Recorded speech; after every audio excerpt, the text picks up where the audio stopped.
Okay, alright, let's get into game number one. So we're just gonna kind of take this nice and easy. That is the wrong scene. There we go. Whoa there. And R. There we go. Sweet. Dope. Awesome. We did it. Yeah, the scene transitions are from my tournament, so I gotta probably turn this off. We're gonna do a cut. Alright, ladies and gentlemen, let's get into game number one here between these two players of the CPL preseason tournament. This is week 2, so we'll be starting off on Polaris Rhapsody. Spawning up here in the top left-hand corner, it is our purple Protoss player. It is Seiche. Down here in the bottom right is Adhoc-ish, the blue Zerg. So week 3 has just finished up as well, so I just got done my matches this morning. I had to wake up and chug a bunch of coffee and hope that I was going to be ready for it. And I was like, let me get a great game to start off my ranked play today and, you know, kind of warm up for this match. And I got this person who had just no idea how to play Protoss. And I was still missing all my macro cues, so like, not only had I just completely missed everything I was supposed to be doing, I just was like, I still was able to win, no problem, but it was just like, oh no, this is not gonna be a good day for macro. So hopefully none of you actually watched the games that I played, because you're gonna judge me. So it seems like we're gonna be getting an overpool out of Adhoc-ish here, which is a pretty good opening. Protosses don't really run into too many problems with an overpool. Doesn't really cause too many problems there, and they basically just kind of are allowed to just forge fast expand, get the 14 Nexus down, and then put a couple cannons down before the Zerglings even reach. Overall, I think this is going to be pretty safe opener from both sides. I've been playing a lot of PvZ lately. I had Python coaching me. Oh, Zero with the host. Thank you so much, Zero. So you guys watched a whole bunch of really good players, so let's go get into the Coach Pupil League, where we're going to learn a whole bunch of things. Also, by the way, if you haven't already checked it out, the Coach Pupil League teams have been announced. I am on a team called No 2 Care That. Pretty happy about that. Seriosity, Rogi, and Debaser are my coaches, so I have a good number of coaches to help out my Terran. And Siri to, I don't know. Siri will probably just coach me in my Schamtoo ways. So as I said, given that the Protoss saw that there was an overpool, this is a really great reaction. This is tier 1, so, you know, we expect pretty good reactions here. Threw down the cannon right after the Nexus and Gateway to pull off this block. This is, I believe, a 1 Zealot wall over here. And another great reaction coming out here from Adhoc-ish, knowing that there wasn't probably going to be much that was going to be able to be done there. Only popped out 2 lings just to take out that probe. And we're going on into 3 hatcheries. So we'll take a look at the timings for what happens with the drones in the next coming moments. When we see about 20 supply, I believe, is when you'll start to see the Hydralisk den go down. Generally, as soon as that probe goes down is when you'll start to see that. And then at about 27 is when you'll see nothing but Hydras if we're going for a 3-hatch Hydra build. Given that we're taking a mineral only down here in the bottom, this is a possibility to go for 3-hatch Hydra builds. We are getting gas. We did just pick up something with that gas, I think. No, I think the gas just spawned. Never mind. I'm a liar. But this is actually a lot of committing to a lot of lings right now. And given that Adhoc-ish kind of got the Overlord in, was able to see what was going on, it's a little bit weird to get this many lings and put them this far forward, but it might be to try and catch any type of probes that are coming out of here. And guess what?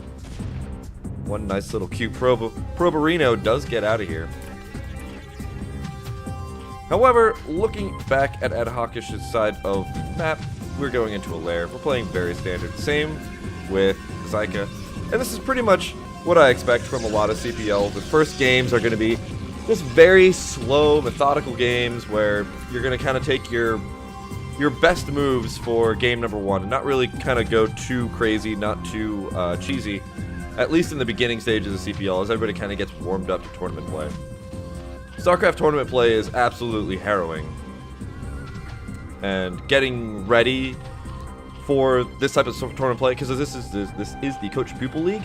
You want to get ready for it in a way that's like kind of remove a lot of the nerves. If you're doing something you're unfamiliar with, it does make it a lot easier to kind of handle the nerves. You kind of just get into your own rhythm at that point. But if you're doing something weird and you're not also used to tournament play, you're just bound to create a whole bunch of problems for yourself. So we do have a Spire coming down here at the natural, and pretty much everything is normal over here. We do have +1 weapons on the way.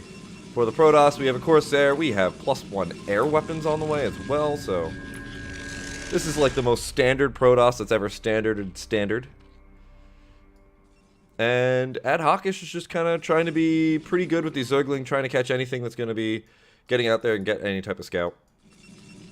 So we'll just kind of sit and relax for a little bit. We got the Citadel of Adun coming up here. I don't actually know that's the Citadel of Adun yet until I hit that button, but there's only one other structure that could have possibly been.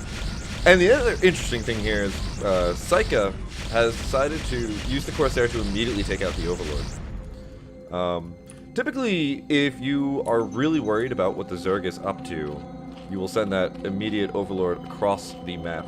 The immediate Corsair across the map, just to see what's going on. But because Seiche did get the probe scout later on, I think Seiche is pretty confident about what was going on there. I was able to get a free 100 mineral kill there on the Zerg.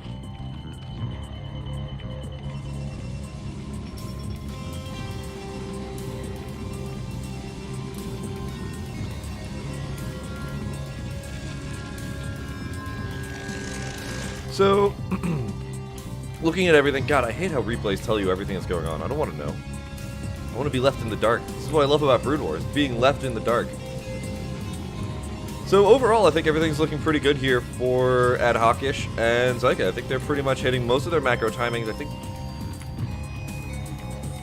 if anything, Adhoc-ish is a little bit cleaner on those transitions, but so far Seiche has not been super far off, I think, in terms of timing. I think it might be about 20 seconds behind what I normally see and have at you for Protoss attacking.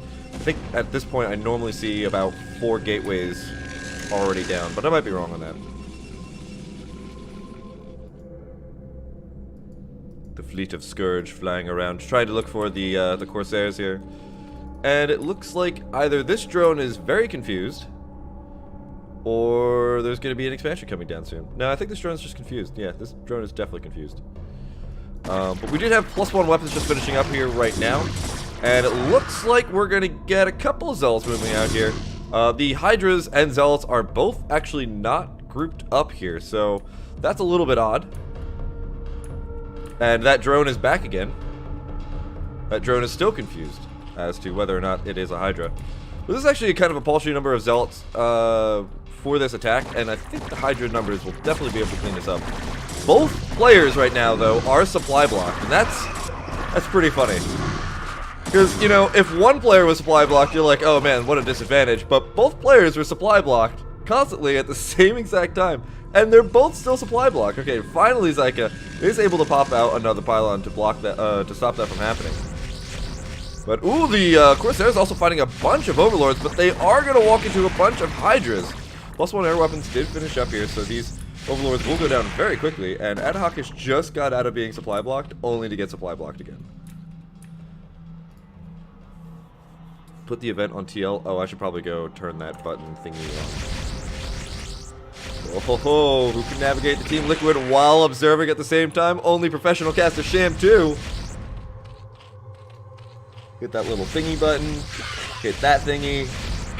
Hit that save changes button. Yeah, now we're live on Team Liquid while we're also watching these Corsairs kick butt. But as that happens, the Scourge does run in there. 2 Scourge, actually. And that's really weird. I am now starting to say Scourge like Nyokin. Scourge. Scourge is how I say it. And now I'm starting to realize that Scourge is definitely not how you're supposed to say it. But I think that's just my New Jersey coming through. Ooh, decent storm. Gonna be able to pepper up a lot of those Hydras. In fact, the Hydras are not getting out of those storms. It's a little bit of a whiff there, but there are a little bit of a miss micro there by the Zerg. But the rest of the storms are not being used right now. And this +2 weapons is under siege. Oh my god, the last 2 Hydra shots are able to take out the Forge. Oh dear. Oh dear, oh me, oh my. That's really rough. +2 weapons is pretty big. And of course, the even bigger factor of all of that. Wait a minute, is there a second Forge? How did that... I must have come down as the Forge was going down. +2 and +3 weapons are so big in the Protoss vs Zerg matchup. We do have a hatchery going down here over at the 3 o'clock position. A bunch of Corsairs trying to take out some of those Overlords, but the Overlords are persistent. Not going down today. Actually, do they have +1 Carapace? No. But Seiche right now in a little bit of an odd situation. I believe Adhoc is about to put in a pretty good contain. Now, granted, it's not going to be a really hard contain because there's no lurker tech yet. But that should be coming soon. God, replays tell me exactly what the progress bars are. And this is when Seiche would probably want to start getting a robo facility and getting ready for that. We probably have range being just researched just now. Decent storms going down there, kind of peppering up more of these Hydras. That's a lot of Zealots, though, and oh, those Hydras are so grouped, and so are the Overlords. If Seiche gets a storm on those Overlords and is able to clean up all of them, oh my god, that's going to be such a weird position for Adhoc. Getting chased out now is Adhoc, and Seiche is going to be able to be in a pretty good position out on the map here and probably be able to start securing this third base.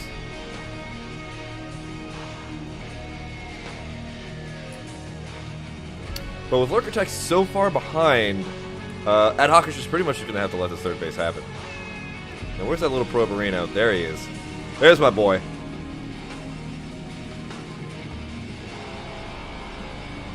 There's my little Probarino boy. He's going to go build the Nexus. But overall, things are starting to mellow out yet again. We do have the fourth base that did come up here. That's going to be more gas for the Zerg. That's awesome. No Hive Tech underway just yet either, but oh boy. Oh boy, oh boy. 8 Lurkers on the way. And this is being scouted out here by Seiche. So Seiche is being really good with keeping these Corsairs alive. And just as I say that, Seiche loses at least one of them.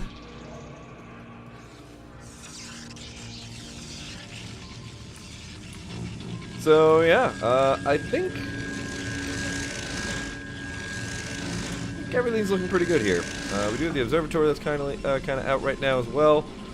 We have... Wait a minute, what? Oh, okay. I was going to say, armor would be a really weird pickup to go for, I guess, but it looks like it's going to be a couple things at once. Lurker's now in position to start guarding that third base as well as the fourth, and I think everything's looking like we get to wait a little while before anything's going to happen. Someone's asking who won SA versus North America. SA, first off, everybody thought SA was South Africa, which is just, I mean, I don't know if South Africa has a scene, but it was a continental battle, and South Africa is not a continent. It's a country. I've learned this. I'm really bad at geography, but I know this now. South America, and you can't beat NA. Let's go. Dude, like half the chat thought SA was South Africa. I can't tell if they were trolling and I'm just dumb. Most likely that one, but that's what I kept seeing. So, Hive Tech now finally underway. We do have more carapace. I believe we're at 1-0 on the Zerg and 1-1 on the Protoss. So, upgrades are getting back into good positions. Again, remember that Forge was taken out really early from Adhoc was able to snipe that out while Seiche was just about to finish +2. A couple Zergling coming over here just to take out, looks like some of the probes. Cancels that photon cannon. That was a bit early. These little Zerglings are getting some pretty good kills here. That was about 6 probes that went down. Maybe 7? No. And that did force Seiche to pull back the whole army. That's a lot to pull back. Hopefully, like, reinforcements normally pick that up. And, ooh, missed rally point. So we got some KP boys over here in the bottom left-hand corner. +2 weapons did finish up here for Seiche. Adhoc is still on 0-0 for the Zergling. And that's actually I think a little bit starting to fall behind in terms of upgrades. I think at this point, Zerg wants to be at 1-1 on those Zergling because you want to hit that really, really good 3-3 upgrades against Protoss. And, oh, the drones can't get... oh, my God, they can't get in. But that means nothing else is going to be able to get in there, so that's actually just going to be really difficult to break. This is why I hate Polaris Rhapsody. Trying to stop a Zerg from getting that base. Oh, dear God. So that base is pretty much secured. And as soon as the Hive comes up, I don't doubt we're going to be seeing a Nidus Canal over there as well. And I like this. Seiche is getting presence on the map, kind of forcing the Zerg to be defensive, and behind this, getting the 4th base in the top right-hand corner. This is pretty well played. We do have a little bit of a fight going on here. A bunch of Zealots are just kind of waiting for the rest of the forces to come up here, but you have to be really careful moving into this because the Spore Colony will be able to take out the Observers. However, I think at this point, Adhoc is just in a really awkward situation. The Hydra numbers are very, very limited, and if the storms come down in good places, which there are a lot of storms, I think Adhocish is going to lose this. Oh, the Lurkers are not taking out the High Templar. The High Templar are in Lurker rage, so this is a really weird situation on both sides. There's a lot of storms that are just not being used, but that's okay. Seiche is able to power through regardless. That Zealot just decided it wanted to deal with a stormy day today. And I think this is game. I don't really see, unless there's a massive rebuild of units, I think Seiche has definitely broken this. There's more Zergling coming in, but they're coming in kind of piecemeal. And while Zergling are really good counters to lots of Dragoons, oh, I really, really like this as well. Seiche resupplied with a bunch of Zealots, which is generally like what kind of happens. Like Zerg runs out of Zealots and is only left with Dragoons, and the big counter there is that Zerg just makes nothing but Zerglings. And so the Zealots are there to really, again, pad out those Zergling numbers, which are a great counter to Dragoons. So this is really nice. Excuse me, really nice. And yeah, I don't really see much that Adhocish can do at this situation. I mean, the 3 o'clock base and the 6 o'clock base are still there, but that's not enough. 180 to 60 in the supply as well. And there's the GG. We're going to see Seiche take game number 1. Alrighty. I'm going to find my little... Boom. 1-0 in favor of Seiche right now. Let's get into game number 2. As you can see, I named my games very intelligently.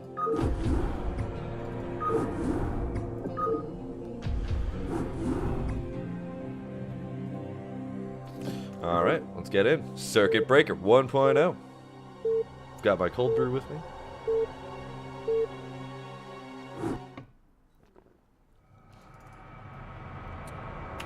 Nope, wrong one. That's the one. Alright, ladies and gentlemen. Spawning down here in the bottom right-hand corner, it is Seiche. The blue Protoss already up 1-0. And the top right-hand corner. Our teal Zerg player. Coming in all the way from somewhere on the internet, it is Adhocish. I'd like to remind you, this is the Coach Pupil League, brought to you by Schamtoo today. I tried to find a co-caster, but everybody was doing other things. So that's, I mean, I only asked like 2 people, and then I got bored and lazy. And I just decided, you know what, I'm going to just take it nice and easy today. I'm going to go with a little bit of ASMR casting now. This is kind of my more NPR type of voice. So I just want to remind you that CPL is partially sponsored by viewers like you. We're not actually sponsored at all, but, you know, that's a thing.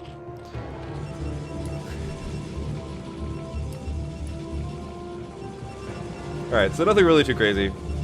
No 4 pools. No tie 2 plays so far. Looks like we're going to have another overpool coming out here.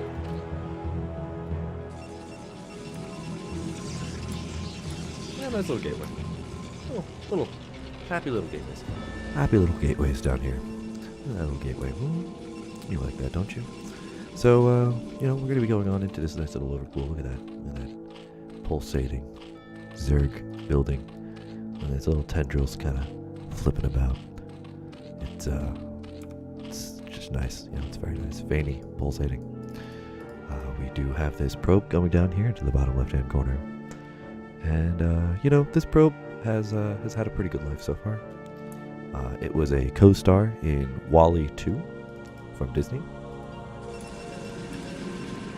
And we do have some interesting things going down here from the Protoss. We do have a gas that has gone down, gateway inside the base, and cyber cores come down here.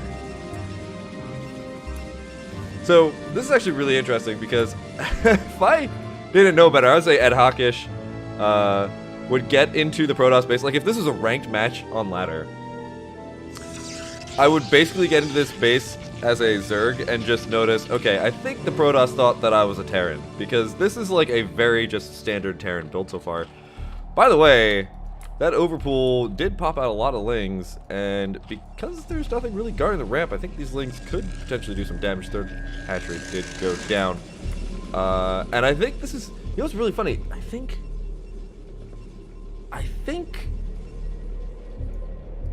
Boneth used to do a style like this a lot in the old Have At Youth when Boneth was playing a lot more, which was like this, you know, kind of one base PvZ style. Typically you will see a really quick Robo Bay coming down here, and I believe that's what we're going to see. Oh no, it's a really quick Stargate. We're going to see scouts? Is this what my life is today? We have the Dragoon coming down as well. So the Stargate's built really far away from where the Overlord was, and that is dangerous. Kind of curious here. This is a little bit weird. So fast Corsair, I guess, coming out. All right, cool. So Doc Holliday, give me the ideas of what's going on here. Doc Holliday, the only Zerg in the world who's ever lost to my Protoss. Shoutouts to Doc Holliday.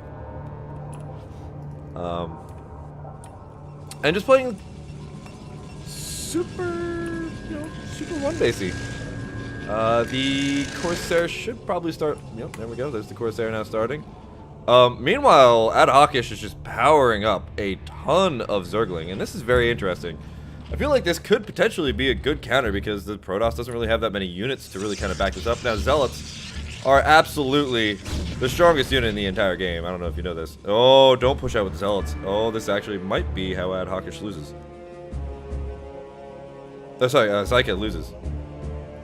So, Seiche doesn't really look too far into the cloud of Zergling that exists over here. But the Corsair's already over here. There's no Evo chamber. There's really nothing else. So this is pretty much all in from Adhoc-ish. If Adhoc-ish doesn't break this, it's game over. There's no Evo chamber. There's no Hydroden. Hydroden's going down now. So, and not only that, but Adhoc-ish has had a paltry number of drones. Actually, no. Okay, 12 drones plus one of those. 13-ish drones. But this is a really scary point. But then again, Zealots are a pretty good unit. Look at this. Lone Zealot tanks so much damage. But now we're in a really awkward situation. The pull of the probes coming in. Are they going to be able to do the work they need to? Probes are taking down a lot of those Zergling, but if the Corsairs are able to just walk around and take out all the Overlords as they pop, that means that Adhoc is just barely going to be able to defend much more. Only Dragoons left, but Dragoons are really bad against Zergling. Last Dragoon does go down. It looks like the Zergling are just going to try and get on top of some really cute micro going down here now. More and more Zergling pouring out across the map. There is nothing to defend this. There's only one Dragoon left. I think Adhoc-ish is going to be able to do it, even though Adhoc-ish is completely supply blocked. Okay, Zealot does come back out. This might be able to survive it. But Seiche is in a lot of trouble. Can't really afford to constantly be pouring all the probes in to defend. And Adhoc-ish is now just completely overrunning Seiche, and that's going to be GG. Good counterattack there from Adhoc-ish. That's going to even up the score 1-1. That's 0-1. That's 0-1-0. There we go. For some strange reason, the boxes are not the same height. So like Adhoc is way bigger.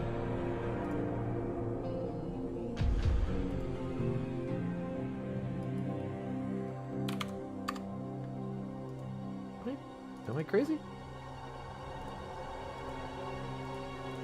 How big is this box?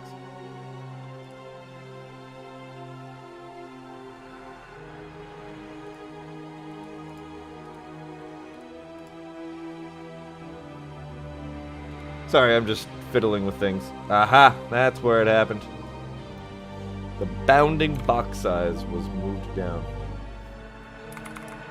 Alright, cool. Sorry. Alrighty, let's get into game number 3 between these two players. Nope, that's the wrong map, Schamtoo. We got a lot of games to cast today. We got Kicks games coming up, by the way. Those are going to be the next ones because Kicks is here, and I think it's probably, I don't know, like 3 a.m. England time. I haven't cast your games yet, Kicks. I wanted to get into another series before I casted your games.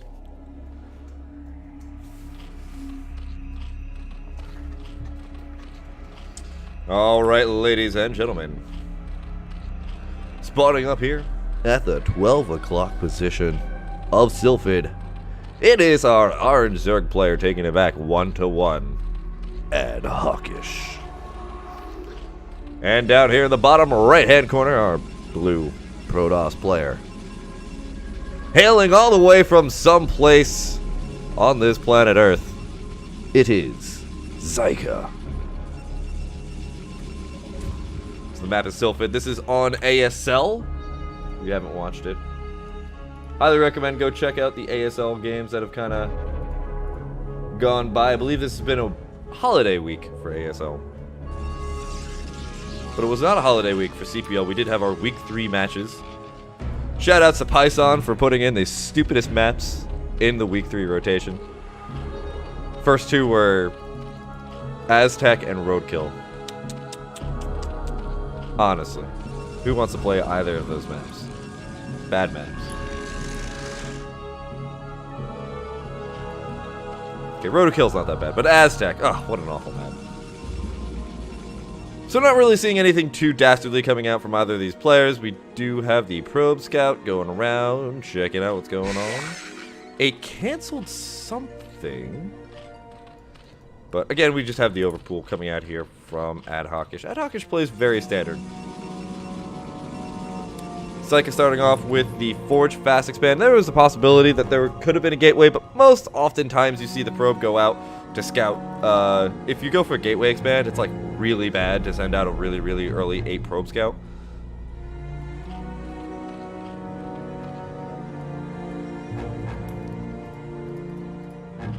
But we do have that Forge coming down there. And given that they're seeing the Overpool, again, we're just going to see the 14 Nexus come down with the 14 cannon right behind it. And everything is pretty safe here for the Protoss and for the Zerg. Curious to see if Adhoc is going to be building... Oh, wow, that's 4 Zergling. Interesting.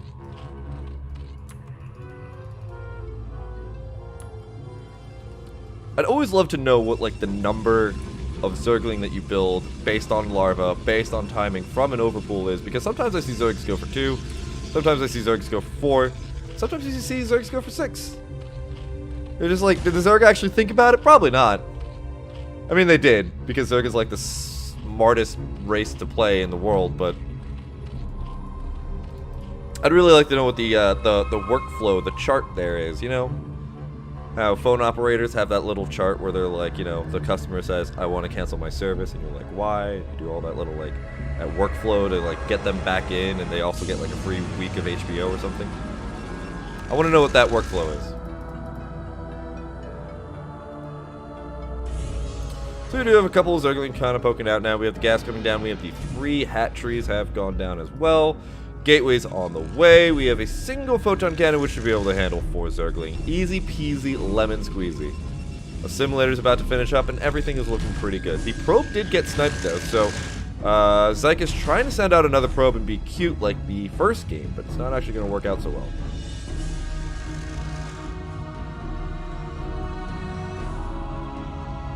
This lazy overlord went to the wrong side of the map. Ooh, one of the Zerglings is going to get sniped off. The Nexus finishes up. And gas is starting to be mined here by... No, never mind. It's not start to be. I saw that one, like, lagging drone taking time to get into the extractor. And I figured that was, Ooh, but the probe... The probe scout doesn't see the lair. Ah! Slippery Pete. Get on in there.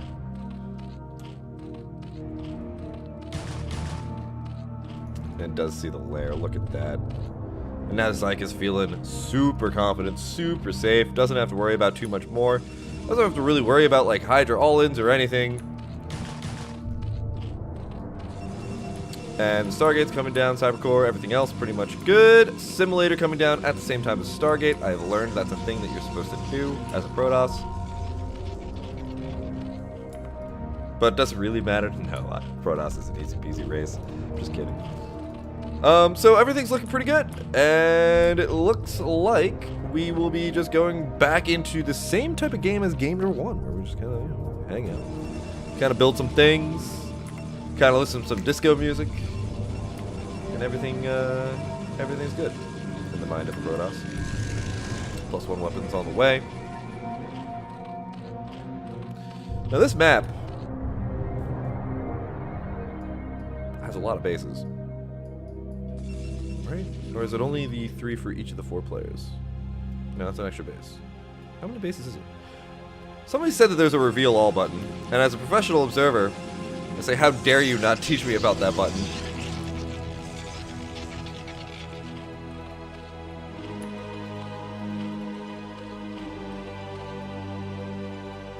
And I bet it only works on replays too.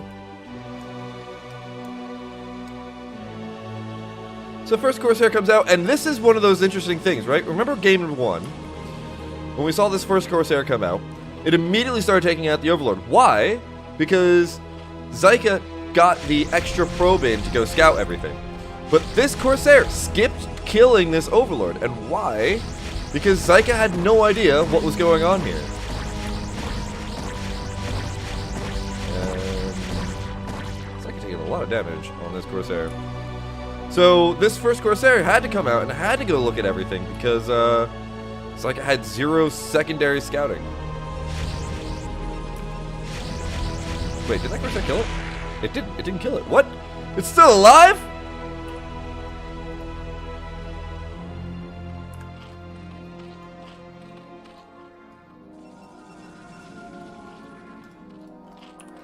I mean, it's not the worst thing in the world. By the way, it's fine. It's totally fine, right? That's what I thought. So we're just kind of powering back up into 5 hatches. Actually, sorry, this is only 4 hatches. I can count. And that's a bit odd. So I feel like we're actually just going to get a lot of Hydras, and given that we're seeing all these upgrades going down right now, we saw a really late Spire.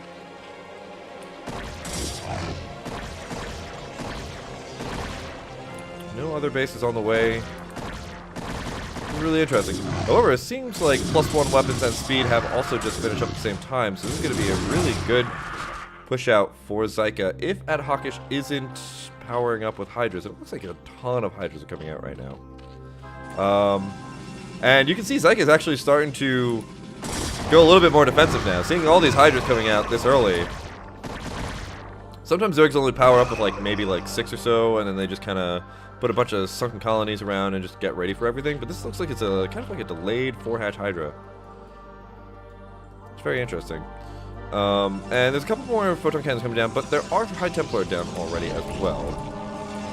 And here comes the rest of those gateways. This might actually be really late for the gateways. And in fact, actually, it seems like the High Templar don't have Storm. The Hydras are hitting at a timing that Seiche was not expecting. And oh my god, I think Seiche just lost. Yeah, that's it. GG. Whoa. Adhoc coming in. Game number 3. With that delayed Hydra push, able to catch its opponent off guard. Sorry, their opponent off guard. And that's going to be a 2-1 there for Adhoc.